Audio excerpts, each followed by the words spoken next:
ദൈവനാമത്തിന് മഹത്വം ഉണ്ടാകട്ടെ. നാഷണൽ അപ്പോസ്തോലിക് മീഡിയയുടെ വചനധ്യാനത്തിലേക്ക് ക്രിസ്തുയേശുവിൻ്റെ ധന്യനാമത്തിൽ ഏവർക്കും സ്നേഹവന്ദനം. ഇന്നത്തെ അല്പസമയത്തെ ധ്യാനത്തിനായിട്ട് എടുത്തിരിക്കുന്ന വേദഭാഗം 2 തിമോത്തിയോസ് 1:6 2 തിമോത്തി 1 chapter verse 6. അതുകൊണ്ട് എൻ്റെ കൈവയ്പിനാൽ നിന്നിലുള്ള ദൈവത്തിൻ്റെ കൃപാവരം ജ്വലിപ്പിക്കണം എന്ന് നിന്നെ ഓർമ്മപ്പെടുത്തുന്നു. തിമോത്തിയോസിനെ തൻ്റെ ശിഷ്യനായിട്ടും മകനായിട്ടും സ്വന്തം കുടുംബത്തിലെ അംഗമായിട്ടുമൊക്കെയാണ് പൗലോസ് അപ്പോസ്തലൻ കരുതിയിരുന്നത്. കാരണം അത്ര വിശ്വസ്തനായിരുന്ന ഒരു വ്യക്തിയായിരുന്നു തിമോത്തിയോസ് എന്ന് പറയുന്ന ആ ശുശ്രൂഷകൻ. അപ്പോൾ തിമോത്തിയോസിനോട് പലപ്പോഴും ഇങ്ങനെ ഉപദേശങ്ങളൊക്കെ കൊടുക്കുന്നതായിട്ട് നാം കാണുന്നുണ്ട്. പ്രത്യേകിച്ചും പാസ്റ്ററൽ എപ്പിസൽസ് എന്ന് പറയുന്ന, അതായത് ഇടയ ലേഖനങ്ങൾ താൻ തിമോത്തിയോസിനും തീത്തോസിനുമാണ് എഴുതിയിരിക്കുന്നത്.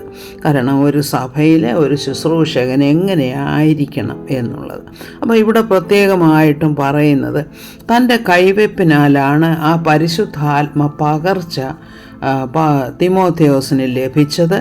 ആ ആത്മപകർച്ച നിമിത്തം തനിക്ക് കൃപാവരങ്ങളും ലഭിച്ചു എന്നുള്ളത് ഈ പറയുന്നതിൽ നിന്നും നമുക്ക് വ്യക്തമാണ്. കൃപാവരങ്ങൾ എന്ന് വെച്ചാൽ ആത്മാവിൻ്റേതായിട്ടുള്ള വരങ്ങൾ. അത് നമുക്ക് 1 കൊരിന്ത്യർ 12 അധ്യായത്തിൽ നാം വായിക്കുന്നു. ഇപ്പം അത് ഇപ്പോൾ പറയുന്നത് നീ ആ കൃപാവരങ്ങൾ ഉപയോഗിക്കണം.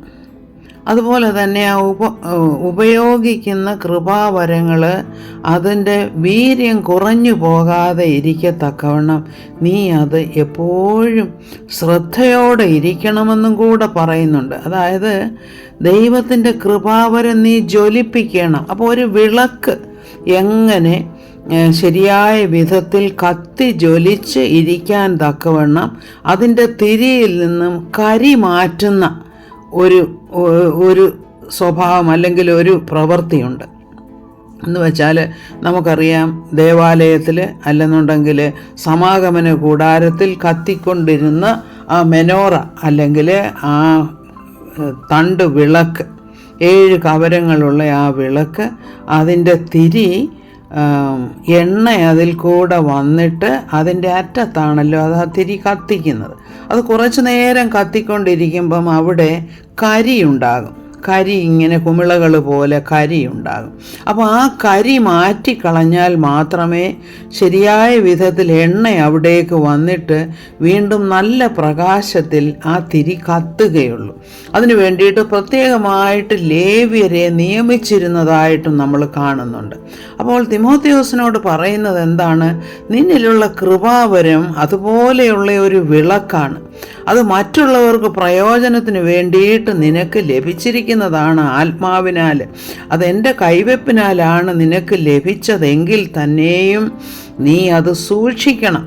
അത് കെട്ടുപോകാതെ സൂക്ഷിക്കണം. ഒന്നാമത്തെ കാര്യം അത് തന്നെയല്ല, അത് പ്രകാശിക്കുമ്പോൾ അത് കരിന്തിരി കത്തി അതിൻ്റെ പ്രകാശം കുറയാതിരിക്കാനും നീ ശ്രമിക്കണം. അതിനുവേണ്ടി എന്താണ് നീ ചെയ്യേണ്ടത്? പ്രാർത്ഥിക്കണം. ദൈവവുമായിട്ട് എപ്പോഴും നിരന്തരമായ ആ ഒരു ബന്ധത്തിലായിരിക്കണം. അതുപോലെ വിശ്വാസത്തിൽ നീ ഉറച്ചു നിൽക്കണം. ഇങ്ങനെയൊക്കെയുള്ള കാര്യങ്ങളാണ് പൗലോസ് അപ്പോസ്തലൻ തിമോത്തിയോസിനോട് പറയുന്നത്.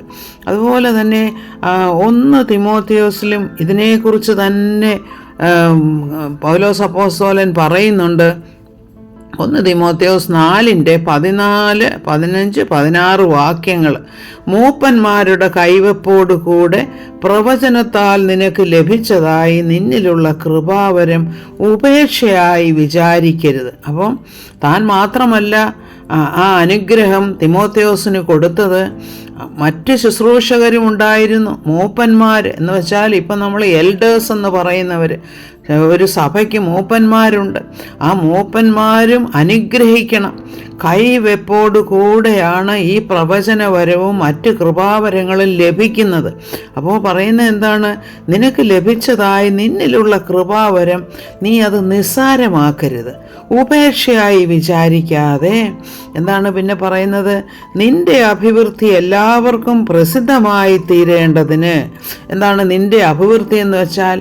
ആത്മീയമായിട്ടുള്ള നിന്റെ വളർച്ച, ആത്മീയമായിട്ടുള്ള നിന്റെ ശാക്തീകരണം, അത് എല്ലാവരും അറിയത്തക്കവണ്ണം നീ അത് പ്രത്യേകമായിട്ട് കരുതിക്കൊള്ളണം. അതുകൊണ്ട് അങ്ങനെ തന്നെ നിന്റെ വിശ്വാസത്തിലും പ്രാർത്ഥനയിലും നിരന്തരമായ ആ ശുശ്രൂഷയിലും നീ ഇരുന്നു കൊള്ളണമെന്നാണ് തിമോഥെയോസിനോട് പറയുന്നത്. പിന്നീട് 16-ാമത്തെ വാക്യം ഇങ്ങനെ വായിക്കുന്നു: നിന്നെ തന്നെയും ഉപദേശത്തെയും സൂക്ഷിച്ചു കൊള്ളുക. കാരണം ഈ ഗുണങ്ങൾ നിന്നിൽ ഉണ്ടായിരിക്കണമെന്നുണ്ടെങ്കിൽ, അതൊട്ടും കുറയാതെ തന്നെ നിന്നിൽ ഉണ്ടായിരിക്കണമെന്നുണ്ടെങ്കിൽ ശരിയായിട്ടുള്ള ഡോക്ട്രിൻ ആയിരിക്കണം, അല്ലെങ്കിൽ ഉപദേശം. എന്താണ് ഉപദേശം? ഞാൻ തന്നിട്ടുള്ള ഉപദേശങ്ങളുണ്ട്. കർത്താവിൽ നിന്നാണ് എനിക്ക് ലഭിച്ചത്, ഞാൻ കർത്താവിൽ നിന്നാണ് പ്രാപിച്ചത്. ആ ഉപദേശത്തെ ഞാൻ നിന്നോടും പറഞ്ഞിട്ടുണ്ട്. നീ അത് സൂക്ഷിച്ചു കൊള്ളണം, നീ അതിൽ ഉറച്ചു നിൽക്കണം, വ്യതിചലിച്ചു പോകരുത്. അങ്ങനെ നീ വ്യതിചലിക്കാതെ ആ കൃപയിലും ഉപദേശത്തിലും നിൽക്കുകയാണെങ്കിൽ നീ നിന്റെ പ്രസംഗം കേൾക്കുന്നവരെയൊക്കെയും രക്ഷിക്കും. ഇതൊരു വലിയ അനുഗ്രഹമായിട്ടാണ് തിമോഥെയോസിന് പൗലോസ് അപ്പോസ്തലൻ കൊടുക്കുന്നത്.